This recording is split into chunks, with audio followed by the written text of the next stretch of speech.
ये क्या हो रहा है, क्या होने जा रहा है? आपसे ज़्यादा तो कोई बाखबर नहीं है इस वक्त। बस होने ये जा रहा है कि ये जो 9 मई का दिन गुज़रा, यकीनन बहुत लंबे अरसे तक, बहुत ही लंबे अरसे तक शायद इस दिन को नहीं भूला जा सकेगा।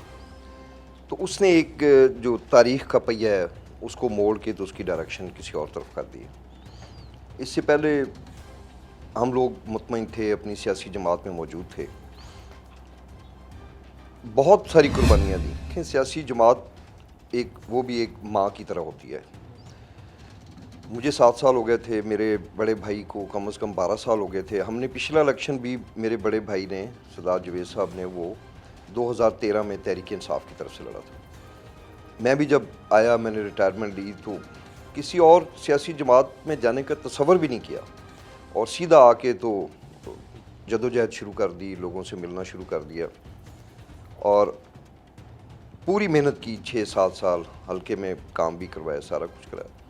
मैं समझता हूँ तमाम सियासी जमातें मुहिब वतन होती हैं, एक दूसरे को बुरा कहना, गद्दार कहना अच्छी बात नहीं है, मगर फिर हमारे लिए कंटिन्यू करना इस विजन और इस ये जो एक बयानिया बदकिस्मती से बन गया कि इमरान खान ने, चेयरमैन तहरीक इंसाफ ने, गिरफ्तार इस्लामाबाद में होना है और आग जो है वो कोर कमांडर के लाहौर के घर में लगी। ये बिल्कुल नाकाबिल। 9 मई को आप कहाँ थे और आप तक पहले जब ये खबरें पहुंच रही थी या पहुंची कि कोर कमांडर हाउस के बाहर, GHQ के बाहर लोग हुए, तो जाहिर बात है आपने कहा कि सियासी जमात भी एक माँ की तरह होती है, तो फ़ौज के साथ भी एक रिश्ता है। तो सारी ज़िंदगी आपके अंदर फ़ौज अभी तक है, तो तब क्या गुजर रही थी, क्या मनाजर देख रहे थे और क्या सोच रहे थे? मैं उस वक्त जब ये वाक़या हुआ तो मैं इत्तेफाक से अपने गांव में था, कसूर में था, और मैंने भी आके तो वहाँ पे एक हमारे इलाहाबाद चौक है, मैंने वहाँ पे पीसफुल प्रोटेस्ट किया, तकरीर की।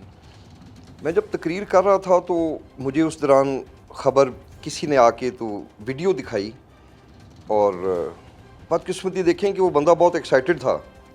सर ये देखें, कोर कमांडर के घर को आग लगा दी। यानी वो उसके अंदर खुशी थी।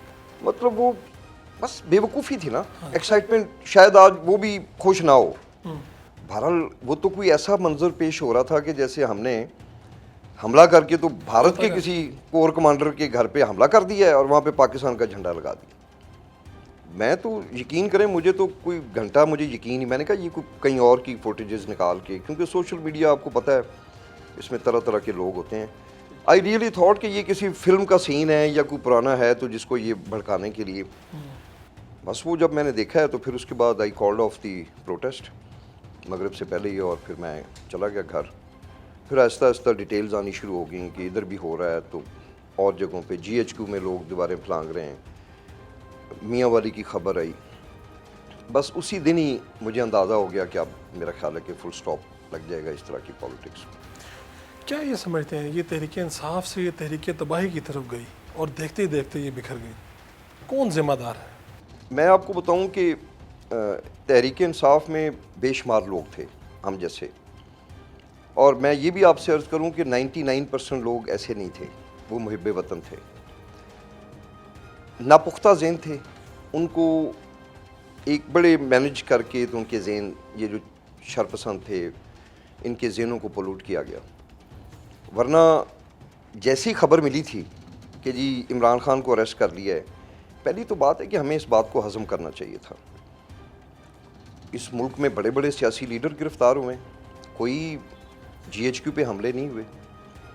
हमें उसको हज़म करते, और आपने देख लिया कि 2 दिन के बाद ही या 1 दिन के बाद ही सुप्रीम कोर्ट ने इंटरवीन करके तो रिहा भी करवा दिया। तो साथ ही हम कहते हैं कि हमें मुल्क के अदारों पे तसल्ली है, सुप्रीम कोर्ट पे है, तो हमने उसका इंतज़ार ही नहीं किया। देखना चाहिए था कि सुप्रीम कोर्ट क्या फ़ैसला देती है। फिर भी ये कदम तो किसी सूरत में भी दुनिया इधर की उधर हो जाए, ये कदम तो उठाना ही नहीं चाहिए था। मगर जब आप पिछले 1 साल में, मुझे अच्छी तरह याद है कि फरवरी या मार्च जब अदम इत्तेमाद हुआ, उसके बाद हम PDM को भूल गए और हम डायरेक्ट कन्फ्रंटेशन में अदारों के साथ चले गए।